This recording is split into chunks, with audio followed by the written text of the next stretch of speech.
Do you like Phil Collins? I've been a big Genesis fan ever since the release of their 1980 album, Duke.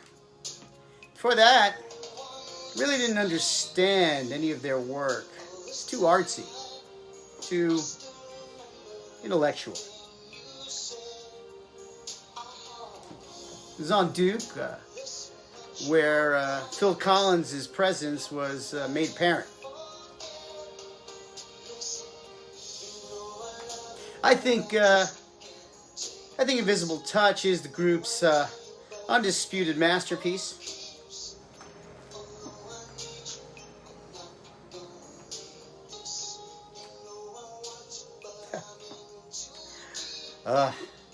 It is an epic meditation on intangibility.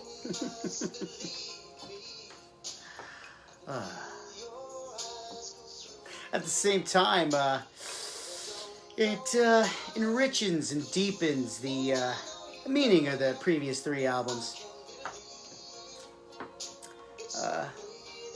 Christy, remove your robe.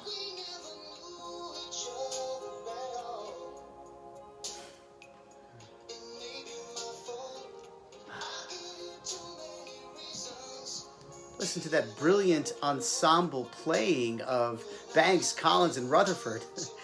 You could practically hear every nuance of every instrument. Sabrina, remove your dress.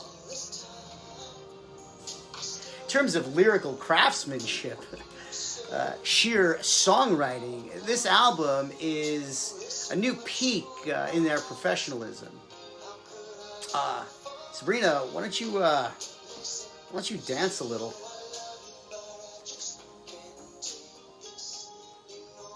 Take the lyrics of Land of Confusion. In the song, Phil Collins he addresses the problem with abusive political authority. In Too Deep, this is the most moving pop song of the 1980s. It's about monogamy and commitment.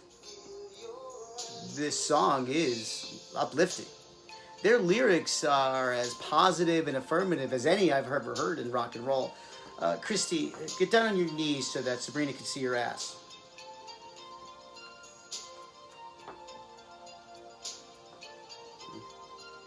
Phil Collins' solo career was more commercial and therefore more satisfying in a narrower way.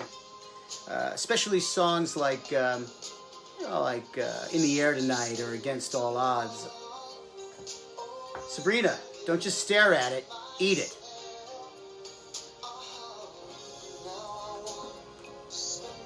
But I think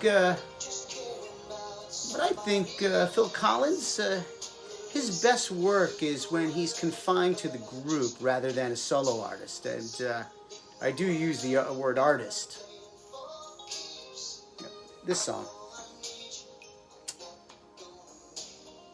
This song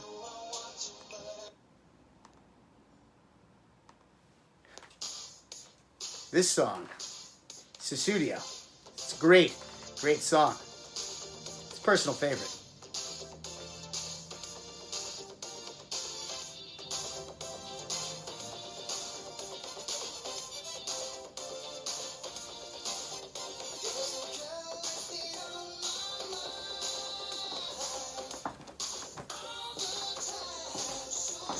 Scene. Thank you very much, guys. That was Jack Does a Monologue.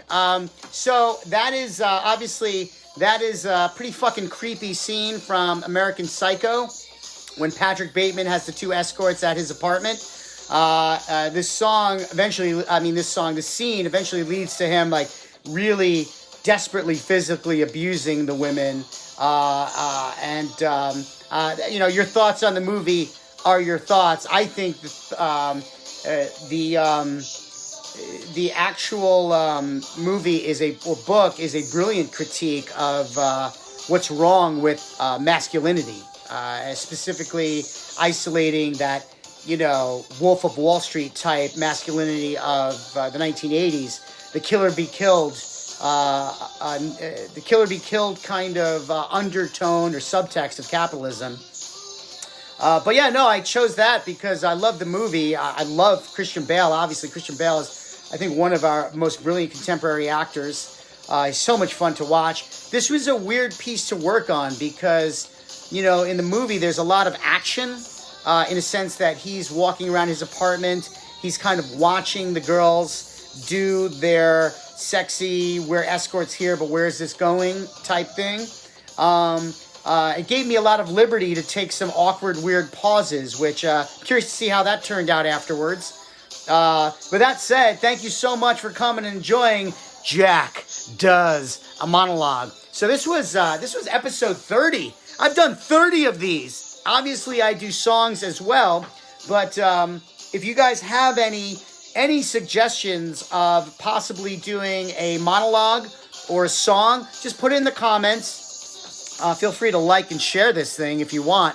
But, you know, I'm doing it for me. So, tomorrow night, 8 p.m. Eastern Standard Time, 5 p.m. Pacific. Join me as Jack does a monologue or song.